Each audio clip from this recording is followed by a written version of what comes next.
Have you ever felt like you're losing a battle, every single day? Like something is pulling you backward, no matter how hard you try to move forward? That enemy isn't far from you. It's not the devil whispering from the shadows. It's much closer. It's you. Your own self. Yes, your nafs, your soul that pulls you toward laziness, lust, excuses, and running from responsibility.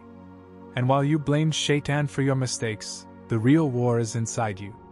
Especially today, in a time when sins have become normal and haram is just one click away. You're in a non-stop war with an enemy that knows you better than anyone.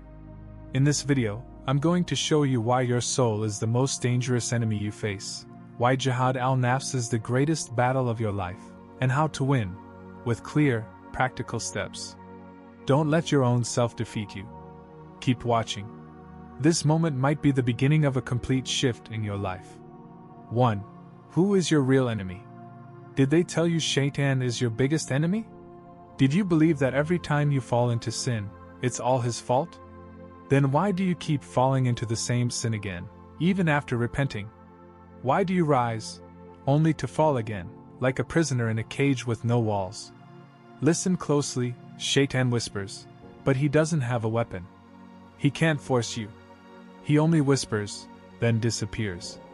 But who is it that grabs your hand and pushes you toward the wrong? Who keeps convincing you that haram is okay, that delaying prayer is no big deal, that you can repent later? It's your soul. Your own self, the one that talks with your voice, shows on your face, and decorates sins until they feel beautiful. Your soul loves comfort and hates discipline. It runs from accountability and fears the truth. It convinces you that you have time, that repentance can wait, that sin isn't that bad. It dresses you in weakness, feeds you false excuses, and opens the door to destruction while slamming the door of return. That's why scholars say, Jihad of the soul is the root of all jihad. Because you'll never defeat Shaytan if you're already defeated by yourself. And you'll never survive Fitnah if you're a slave to your own desires. Your soul is more dangerous than any enemy out there. Because it doesn't attack you from the outside, it lives within you. It stays with you. And if you don't put limits on it, you become just a shadow, controlled by lust, buried by excuses.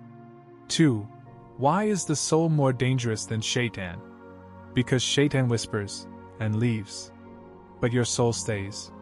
It brings the sin back to you like an old dream you haven't fulfilled. It makes you crave your past sins like a toxic love you can't forget. Shaytan doesn't walk with you every second. You can stop him with an ayah. You can silence him with astaghfirullah. But your soul? It doesn't leave. It doesn't rest. It doesn't shut up. It speaks to you when no one else can hear. It paints haram as freedom. It makes the ugly look beautiful. It kills your natural fitra until darkness looks like light. Your soul doesn't fear sin. It feeds on it. You know why it's more dangerous. Because when Shaytan beats you, you realize it. You repent. But when your soul defeats you, you might not even feel it. Because it hides the truth. It makes you believe you're right. It dresses you as the victim. I'm stressed. I'm hurt.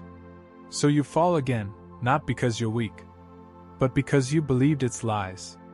Allah said, by the soul and the one who fashioned it, and inspired it with its wickedness and righteousness, successful is the one who purifies it, and doomed is the one who corrupts it.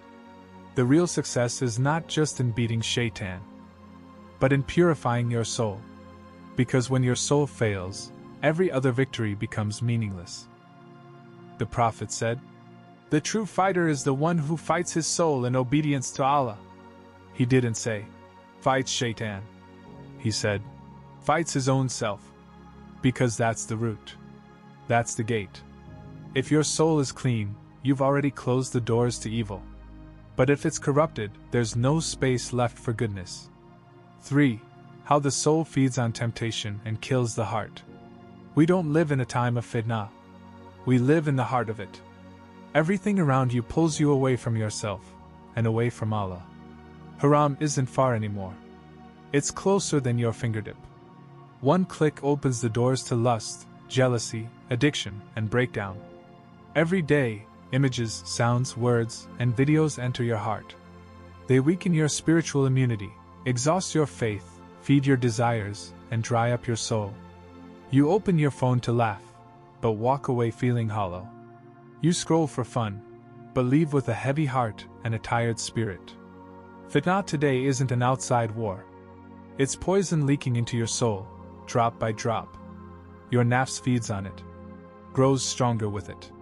It becomes louder, more stubborn, more shameless. It says, enjoy life. It's short. You're still young.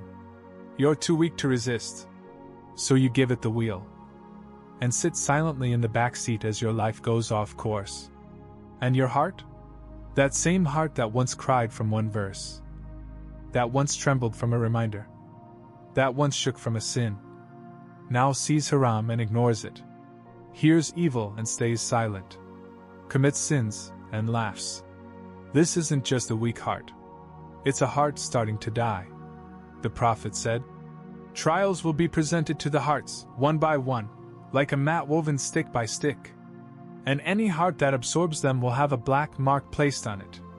The fitnah keeps hitting, until the heart can no longer tell the difference between light and dark. The Prophet was asked about the end times. He said, holding on to your religion will be like holding on to burning coal.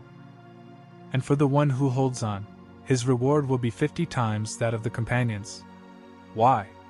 Because the fitnah has increased. The soul has become bold.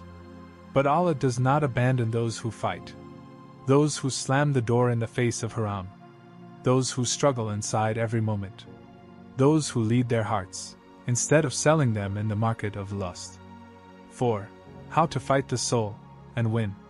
This is not a speech. It's not a quote. It's a daily war between you and yourself. And the first step is knowing your soul is not your friend. It's a hidden enemy that lives inside you, talks with your voice, and drags you to destruction. It says, rest, you're tired, knowing that this rest will cost you years of regret. It says, everyone does it, while knowing this path leads to darkness. So, how do you win?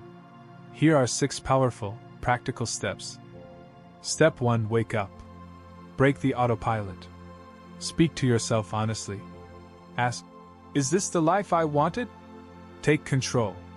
Stop drifting. Step 2. Never give it free time. An empty soul becomes a factory for temptation. Fill your time, even the small moments, with action. Walk, learn, read, move. Step 3. Turn pain into power. When you fall, don't just cry. Use that pain as fuel. This time, I'll rise, and this fall will become the reason I win. Step 4. Change your environment.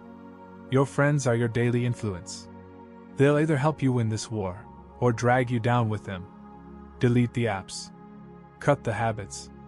Distance yourself from anything feeding your weakness. Step 5. Connect to the Quran like your life depends on it. Don't just read, reflect. Cry. Apply. Allah said, we send down the Quran as a healing and mercy to the believers. The Quran is your shield, your medicine, your guide. Step 6. Make dua like you're drowning. Every day, from your core say, O Allah, give my soul its taqwa, and purify it. You are the best to purify it. You are its guardian and protector. Don't just make casual dua. Cry in sujud. Beg like your life depends on it, because it does. Jihad al-nafs doesn't end. But every time you win, it grows sweeter. Don't be a slave to your soul. Be its master. If you're ready to start this battle, to win it, to begin a new life with Allah, then type in the comments, I'm ready for change. Take the first step now. And always remember to send blessings upon the Prophet. May Allah protect you, guide you, and make you victorious. If you like this video, don't forget to support us by liking, subscribing to the channel, and activating the notification bell so you never miss our content. Your support means the world to us, and helps us bring more meaningful stories your way. Thank you.